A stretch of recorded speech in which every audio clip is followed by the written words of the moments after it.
Mari kita berdoa terlebih dahulu, saudaraku. Ketika kami masih menyaksikan bahwa kami hidup, itu anugerah-Mu, Tuhan.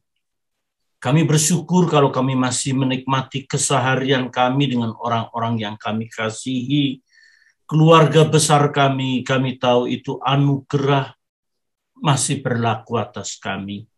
Oleh sebab itu, selagi kami hidup, biarkan kami bersungguh-sungguh mengasihi Tuhan.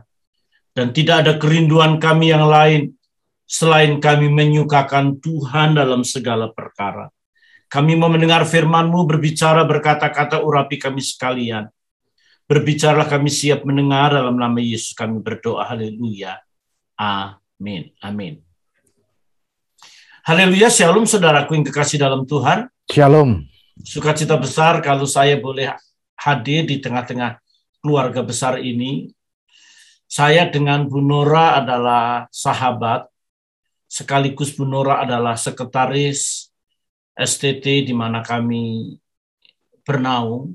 Saya sebagai ketuanya. Beliau menyelesaikan S1, sedang pembuatan skripsi, sementara suaminya sedang menempuh S2 teologi. Saudara, kita tahu pasti kalau kita masih hidup itu anugerah Tuhan. Kalau kita diberi kesempatan menikmati kehidupan di tengah-tengah pandemi ini, itu anugerah, saudara. Saya menyaksikan begitu banyak orang-orang terpapar dan kemudian meninggal begitu saja.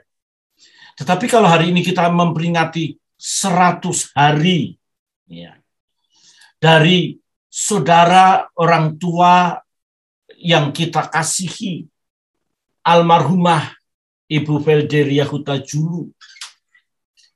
Ini ibadah bukan diperuntukkan buat dia yang sudah meninggal. Ibu almarhumah Felderia Huta-Julu tidak perlu bantuan kita. Tidak perlu intervensi kita di dunia natural. Dia sudah bersama Bapa di surga. Dia sudah bersama orang-orang kudusnya Tuhan di surga. Tidak perlu lagi doa-doa kita. Tidak perlu lagi persembahan-persembahan makanan dari kita. Jadi ibadah hari ini kita perlu ingat bukan untuk dia yang sudah meninggal, tetapi untuk kita yang masih hidup. Supaya kita semakin mengasihi dia. Karena memang saudaraku yang kekasih dalam Tuhan, hidup ini terlalu singkat. Anak muda bisa mati, orang tua wajib mati, kakek nenek pasti mati. Nggak kemana-mana. Mau kemana lagi kita, saudaraku yang kekasih dalam Tuhan? Tapi saya mengakui orang Batak itu banyak umur panjang. 35 kali saya ke Israel itu, saya selalu sama orang Batak. Saya membawa opung umur 88 tahun, masih bisa naik Via Dolorosa. Walaupun sesi ketiga terakhir saya gendong itu opung itu. Habis mantunya ngomong, Pak Pendeta titip mertua saya, Pak Pendeta ya. Itu mantu titip mertuanya kayak titip barang aja. Saya dampingin itu. Jadi saudara, kita akan belajar sebuah kebenaran firman Tuhan. Bagaimana kita mengerti, kelak kalau kita dipanggil Tuhan, roh kita itu naik seperti ini. Roh kita meninggalkan tubuh kita. Dan kita mewakili diri kita sendiri. Jadi kita tidak mewakili orang lain. Kita mewakili diri kita. Mau muda, mau tua, ya, mau masih remaja, akan mengalami pasti itu. Ya. Alkitab mengatakan dalam 1 Tesalonika 4:13-14, selanjutnya kami tidak mau saudara-saudara bahwa kamu tidak mengetahui tentang mereka yang telah meninggal, supaya kamu jangan berduka cita seperti orang-orang lain yang tidak mempunyai pengharapan. Karena jikalau kita percaya bahwa Yesus telah mati dan telah bangkit, maka kita yang percaya juga bahwa mereka yang telah meninggal dalam Yesus akan dikumpulkan Allah bersama-sama dengan dia. Jadi saudara-saudaraku yang kekasih dalam Tuhan, ketika roh kita meninggalkan tubuh kita, ya, kita akan mewakili diri kita dan bukan mewakili siapapun juga. Sehingga saudaraku yang kekasih, Kita perlu tahu, kita tidak boleh tenggelam dalam duka cita. Susah sih susah. Tidak ada anak, tidak ada saudara, tidak ada keluarga yang ditinggal orang yang meninggal itu. Tidak susah, tidak ada. Pasti susah, saudara. Kalau kita susah, wajar, namanya manusiawi. Tapi jangan tenggelam dalam duka cita. Orang tua saya sudah meninggal dua-duanya. Kami 11 keluarga. 11 anak maksud saya. Ibu saya kayaknya mati muda, belum umur 50, 40-an. Tapi dia setia akan Tuhan. Dia bukan orang Kristen. Anak-anaknya diajak nyanyi tiap sore. Kalau tidak nyanyi, dipukul sama dia. Kalau orang Jawa bilang seblak, dipukul pakai seblak. Tapi dari 11 keluarga itu, 7 jadi pendeta. Termasuk saya. Jadi hamba Tuhan. Gembala sidang. Itu dari seorang ibu yang sungguh-sungguh mencintai Tuhan. Dia membuktikan bahwa di dalam Tuhan itu kita tidak perlu duka cita. Dia meninggal. Kami 9 orang karena 2 di Jakarta. Kami mengelilingi itu mayat ibu. Sesudah dimandiin, sesudah mau diangkati peti mati. Orang Jawa itu punya budaya namanya berobosan. Jadi peti mati diangkat, kita lewat belakang, lewat di bawahnya. Itu namanya berobosan, tanda menghormati. Ya. Tapi sebelum mayat diangkat, ibu saya buka mata. Dia marah-marah. Kita semuanya nangis. Siapa nggak nangis meninggal ibu. Saya masih kelas 5 SD. Nangis sesenggukan. Jerit-jerit. Sama beberapa orang kalau ditinggal, orang Batak juga begitu juga kan, nangis, jerit-jerit, meraung-raung. Tapi dia buka mata, dia marah. Kenapa kamu pada nangis semua? Siapa yang meninggal? Emangnya tetangga kita ada yang meninggal? Padahal yang meninggal dia. Kita usap air mata kita. Ibu hidup lagi.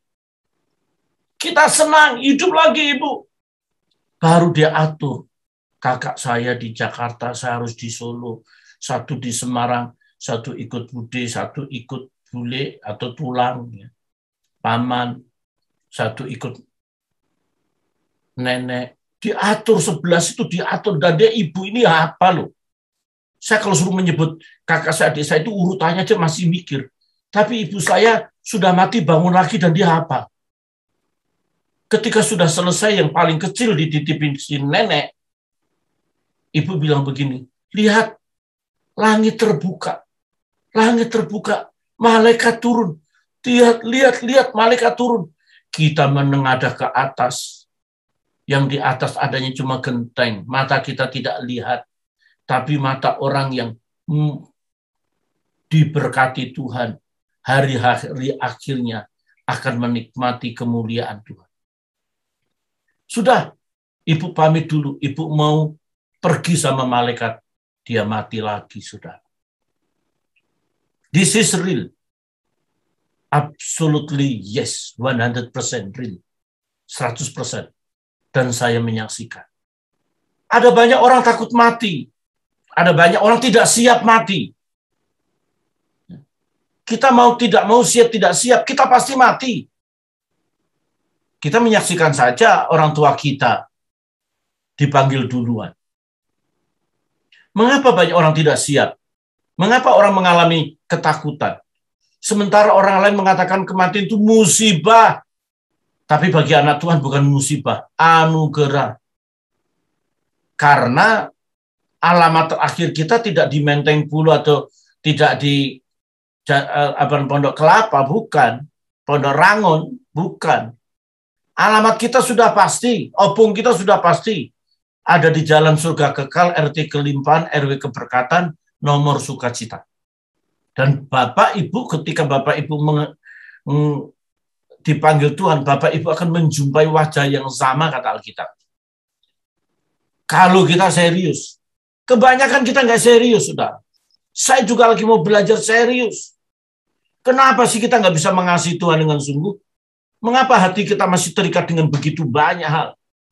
Kalau Bapak Ibu punya duit 1 triliun, Bapak Ibu mau beli apapun juga, Bapak Ibu nggak pusing. Duit masih 1 triliun. Masih 100 miliar, nggak pusing Bapak beli apapun juga. Masih 1 miliar, baru mikir. 100 juta, mikir lagi. Tinggal 10 juta, lebih mikir lagi. Tinggal 1 juta, berhati-hati. Banyak orang berpikir, saya masih panjang hidup saya. Saya nggak mau pusing. Saya menikmati yang dari Tuhan. Udah nggak pusing. Sehingga kita nggak menyadari kalau roh kita keluar dari tubuh kita. Dan ini, saudaraku, ini nggak ngasih tahu kita kapan. Oleh sebab itu, kenapa kita takut? Kenapa kita tidak siap? Yang pertama, kita tidak tahu bahwa karya Yesus itu luar biasa. Yesus itu menyelamatkan kita. Kita sudah diselamatkan, akan diselamatkan, dan sedang diselamatkan. Kita sudah, kita sedang, kita akan diselamatkan. Kita tidak mempercayai agama loh. Kita mempercayai satu pribadi yang namanya Yesus itu. Ya. Dan Yesus menyelamatkan kita bukan pada waktu kita di dunia. Di alam sesudah kematian pun, Yesus punya dampak. Ini Alkitab, saudara. Kita nggak sempat lihat ayat-ayatnya. Karena waktu kita singkat. Dulu, kalau orang mati sebelum Yesus hadir, mau orang baik kek, mau orang jahat kek, dia masuk dalam dunia orang mati. Kalau dalam bahasa Ibraninya itu Sheol, dalam bahasa Yunaninya itu Hades. Mau baik kek, mau jahat kek, masuklah dalam dunia orang mati. Kalau sekarang kita berada dalam dunia orang hidup. Kalau orang itu sudah terlalu jahat, kemungkinan, ini hanya kemungkinan, masuk dalam namanya Gehenna, neraka, pembakaran. Masuk lagi lebih dalam, lebih jahat lagi, lebih mengerikan lagi, itu namanya Tartarus. Semuanya kumpul di sini nih, di dunia orang mati nih.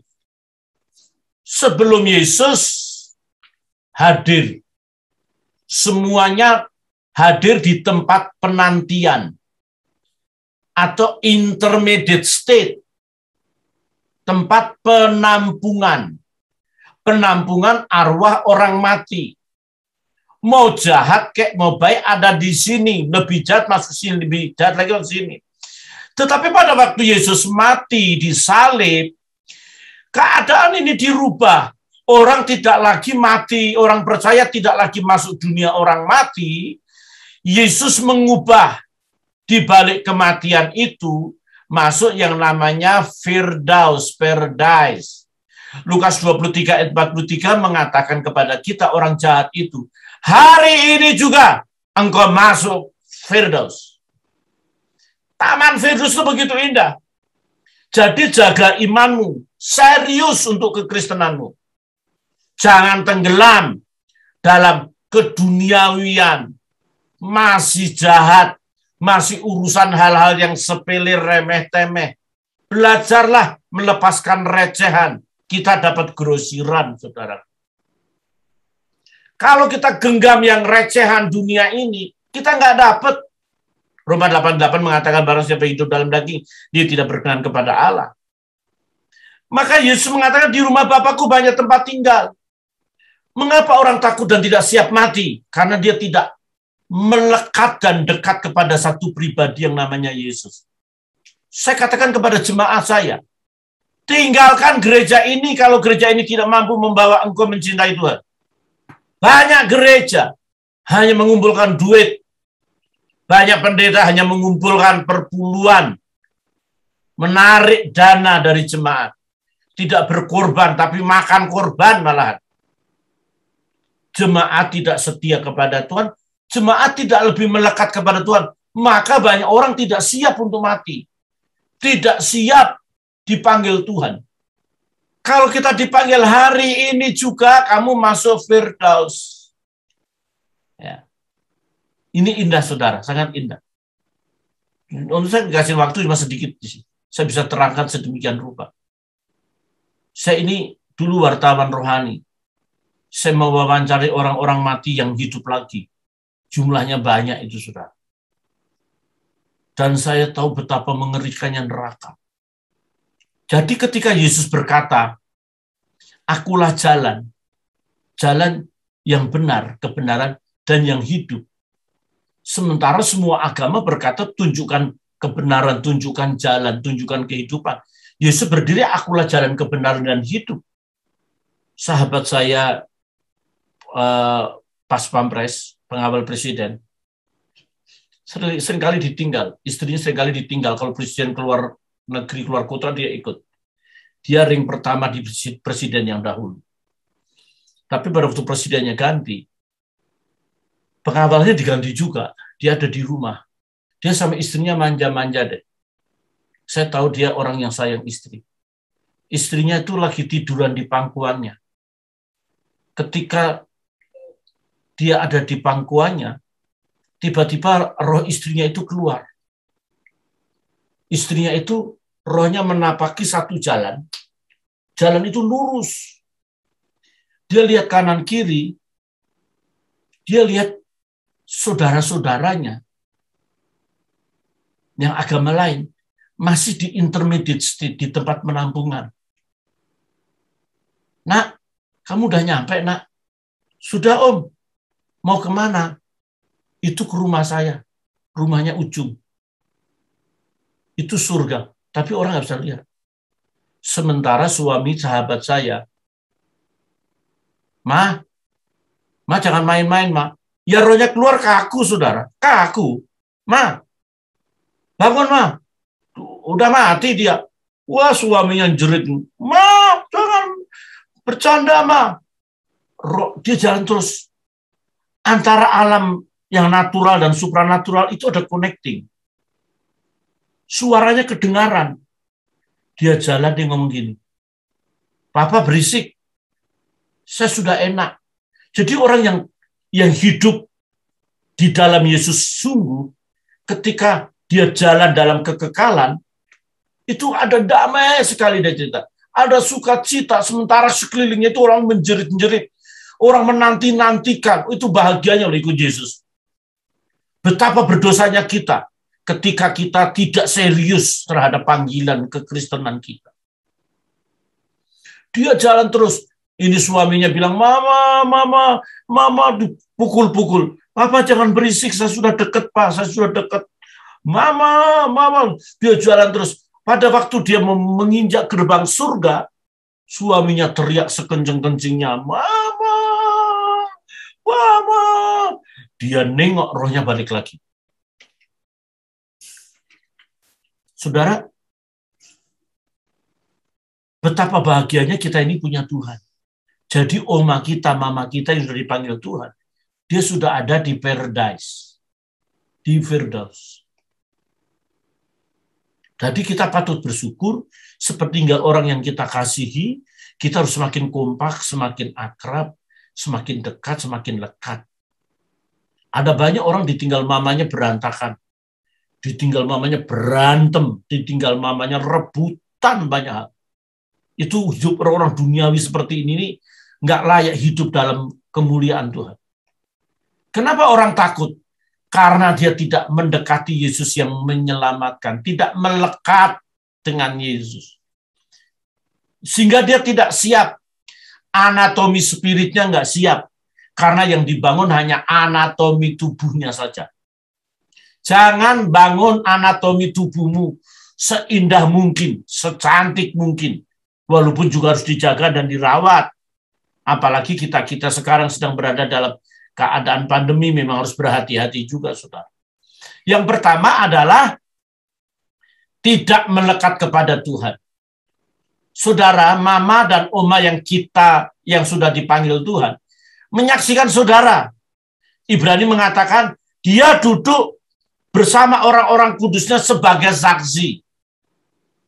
Ya. Itulah anakku yang pertama itu. Anakku yang kedua, anakku yang ketiga. Dia lihat. Cuma dia nggak bisa bicara. Dia tidak bisa intervensi di dunia orang hidup.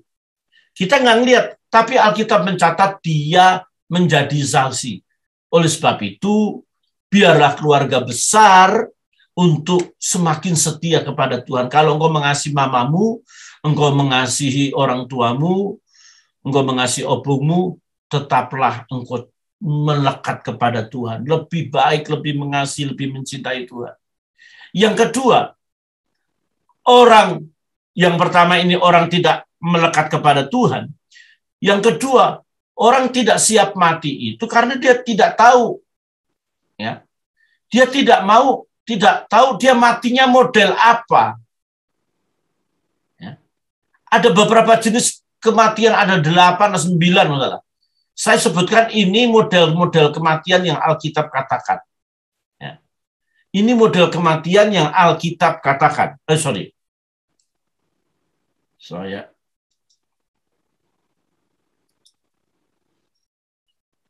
Yang kematian pertama adalah kematian perpisahan, saudaraku. Perpisahan. Ingat ya, perpisahan.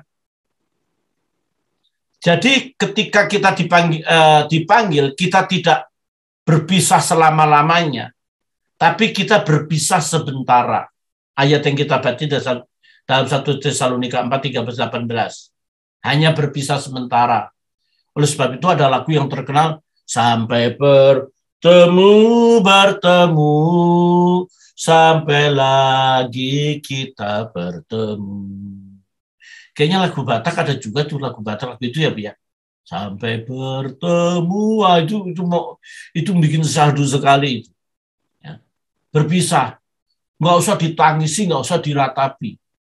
Boleh sih sedih, boleh sih nangis, tapi jangan meratap. Kayak orang-orang Chinese itu kan sewa orang meratap tuh. Dan meratapnya ini maaf ya, tidak sedang merendahkan juga tidak. Kadang-kadang beberapa suku Batak yang belum benar-benar hidup dalam roh, mengadakan upacara itu lebih lama adatnya daripada ibadahnya. Saya sudah pakai jas, suruh khotbah, ada keluarga Batak meninggal. Saya dijemur di panas-panas, dari jam 10 saya sudah datang, dan kemudian itu acara adatnya panjang sekali yang menari-nari di peti mati, tulang, satu nari gitu. Waduh, saya geleng-geleng, saya pakai. Nah, yang begitu itu, ya. Itu apa itu namanya itu ya, Bu ya? Nah, yang begitu-begitu itu Bapak Ibu, matortor ya. Itu Bapak Ibu ya, sampai hampir 2 jam, jam 12 kurang 15 menit, itu entah pemimpinnya ngomong gini, Pak Pendeta silahkan tutup peti dan khotbah. Bapak Pendeta ada waktu 10 menit, jangan lebih. Aduh, saudara, saya sudah marah, saudara. Marah, saya dijemur hampir 2 jam. Orang pendek itu kan gampang marah, otak sama jantung dekat. Cuma 1,5 ini. Saya marah bener. Saya bilang sama dia begini, Pak, saya tidak butuh 10 menit, Pak. Saya butuh waktu cuma 3 menit. Saya baca ayat, tutup peti. Ya, biasa orang pendek itu dendaman kali, saudara ya. Tapi saya nggak begitu juga sih. Saya udah marah, saudara. Kenapa? Karena saya udah nunggu berjam-jam, cuma dikasih waktu 10 menit. Waktu di kuburan, saya bilang begini doang. Dari tanah kembali dari debu kembali kepada debu. Amin. Silakan masuk. Saya pulang. Udah saudaraku, kita itu tidak berpisah untuk selama-lamanya loh. Kita tuh kan ketemu wajah yang sama. Ya. Jadi kematian itu ingat ya, perpisahan untuk sementara, tidak selama-lamanya.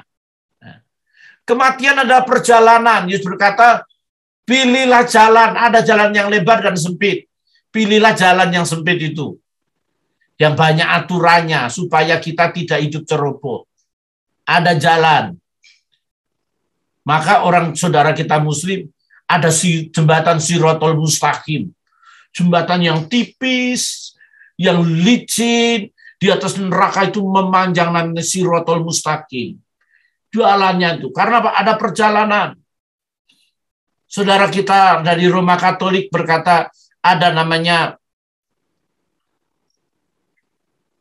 jalan purgatori. Purgatori itu harus diuji dulu. Saudara kita yang agama Buddha harus dikirim duit-duitan, dikirim rumah-rumahan sebagai bekal di perjalanan. Oleh sebab itu di peti matinya diisi semuanya karena jalan.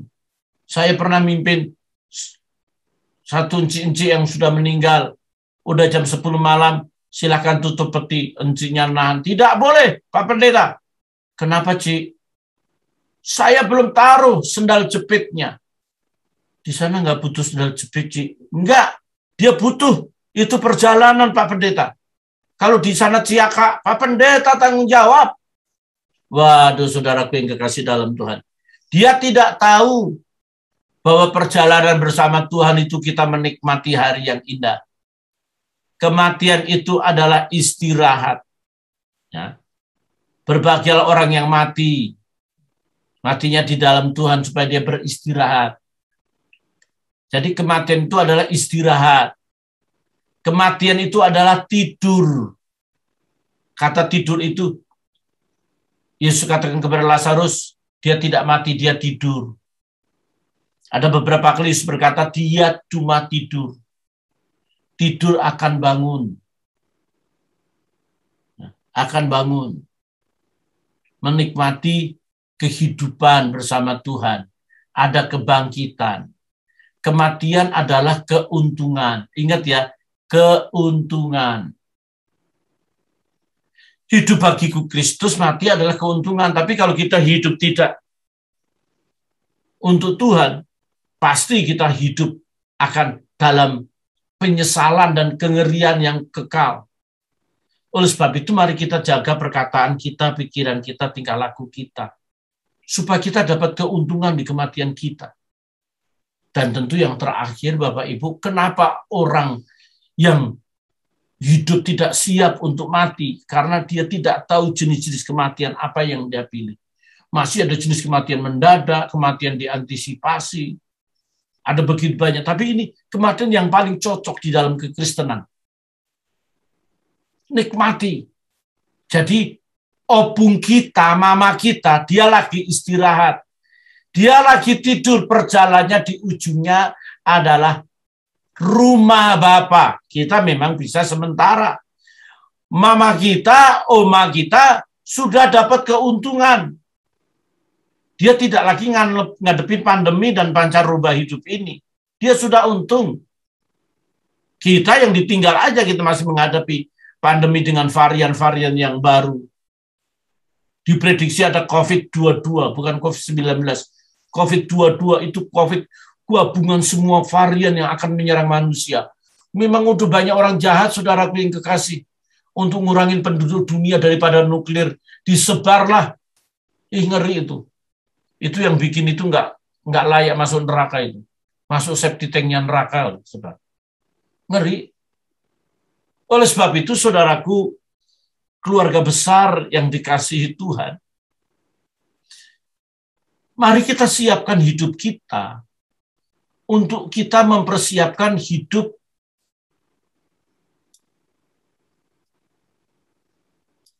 dengan kematian yang bermartabat. Hidup ini replika untuk yang akan datang, saudara. Kita on air hidup kita di hadapan Tuhan di sini, dan akan tayang ulang sesudah kita mati. Hidup ini bagaikan buku yang tiap hari kita tulis dengan perbuatan, perkataan, hati kita tulis. Dan di alam kekekalan ada komputer super mega digitalnya Tuhan, dan dia tidak akan pernah salah. Mencatat dalam bahasa Alkitab ada yang namanya buku kehidupan. Jadi hidup kita ini sekali lagi replika untuk yang akan datang. Berhati-hati. Sekali waktu kita akan ada di dalam ini, saudara. Dan orang-orang akan mengelilingi kita dengan tangisan. Siapa dulu saudara? Siapa dulu, apa saya, apa saudara? Pasti kita akan mengalami. Kita akan di dalam peti mati ini. Oleh sebab itu peringatan ucapan syukur hari ini mengingatkan kita, bangunlah imanmu yang paling suci. Dalam Yudas 1 ayat 20. Mari kita bangun iman kita. Naik terus iman. Not only little faith, but you have to great faith. Faith is great. Iman yang besar. Sampai perfect faith. Kita punya lompatan-lompatan iman. Live faith. Jangan iman kita cuma begitu-begitu aja, nggak ada kerinduan sama sekali. Oleh sebab itu gunakan setiap kesempatan. Kesempatan bahasa aslinya itu topos sebagai landasan. Kematian itu adalah landasan awal menuju kekekalan. Buatlah landasannya mulai sekarang. Dan kita mengerjakan keselamatan kita. Keselamatan yang gratis itu harus kita kerjakan. Keselamatan yang gratis itu harus kita isi. Seperti kemerdekaan harus diisi dengan berbagai macam hal yang kuat. Demikian juga keselamatan kita harus kuat. Apalagi saya lihat di sini begitu banyak mayoritas Bapak Ibu yang sudah kepala 5. Saya mengatakan kepada jemaat saya, kalau kepala 5 itu satu kaki sudah di kuburan. Kepala 5 itu satu kaki sudah di kuburan. Satu kaki ini di kuburan nih. Ini 2 kaki. Satu kaki udah di kuburan nih. 60 udah mendekat. 70 mendekat. 80 mendekat. Nyampe 80, 90 mendekat. Ya kalau 90, deket tinggal pelung. Umur 50, satu kaki udah di kuburan nih. Tinggal jalan nih. Saya sudah hampir 60 nih. Ya 2 tahun lagi sih 60. Kalau Tuhan kehendaki. Tapi wajah belum 60 sih, wajah masih 30-an lah kira-kira saudara ya. Menghibur diri sendiri ya, Pak Samiaro ya. Nggak ada yang muji, saya muji sendiri Pak. Jadinya satu kaki, saya udah ingat ini. Satu kaki udah di kuburan nih. Udah bukan saatnya main-main lagi nih, tak deket nih.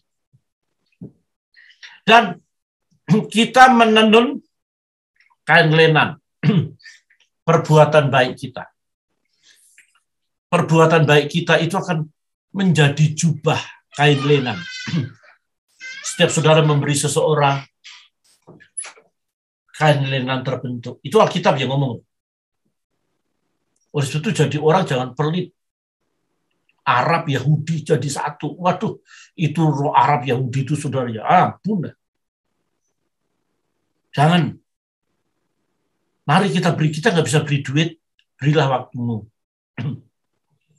Nggak punya waktu, berikanlah tenaga. Nggak punya tenaga, berilah doamu. Nggak bisa berdoa, berikanlah pikiranmu. Nggak punya pikiran, ya mati aja kita. Udah pasti saudara yang dikasih. Masa nggak ada yang bisa kita beri? Mari kita mempersiapkan kematian yang bermartabat. Kematian bermartabat bukan diiringin begitu banyak mobil ya.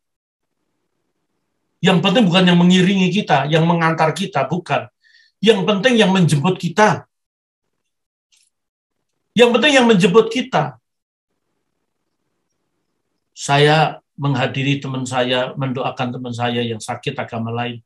Karena saya kerja di pegawai negeri, saya ngikutin mereka, yang ikutlah sebagai tanda persahabatan. Dia keliling doain gitu ya. Ya pakai doa mereka lah. Yang meninggal ngomong begini, ayah, ada banyak orang hitam-hitam, ayah saya capek lari-lari, ayah di mana? Saya di luar, saya tahu. Ini orang lagi meninggal nih. Ayah, takut ayah, saya dipegang ayah. Saya bilang, ini orang sedang berada di alam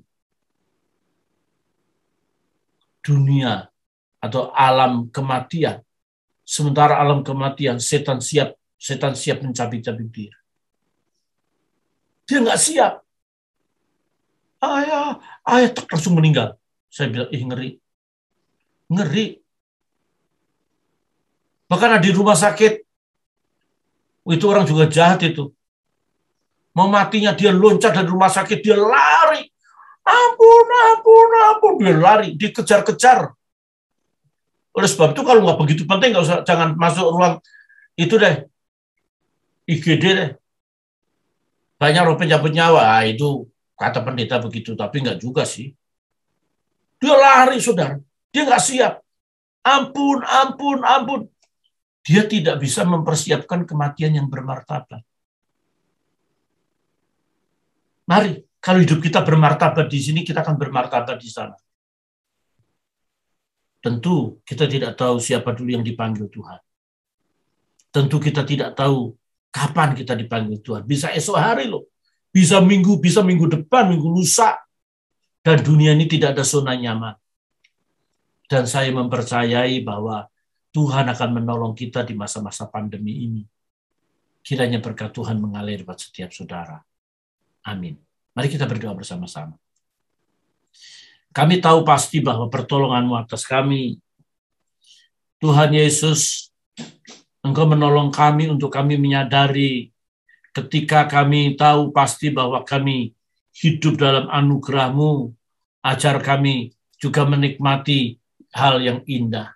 Untuk mempersiapkan hari-hari kami menjumpai mama, menjumpai oma, menjumpai keluarga yang kami kasih dalam sukacita Tuhan. Terima kasih Bapa, kami memuji Engkau, kami memuliakan nama-Mu, dalam nama Yesus kami berdoa, haleluya. Amin. Amin.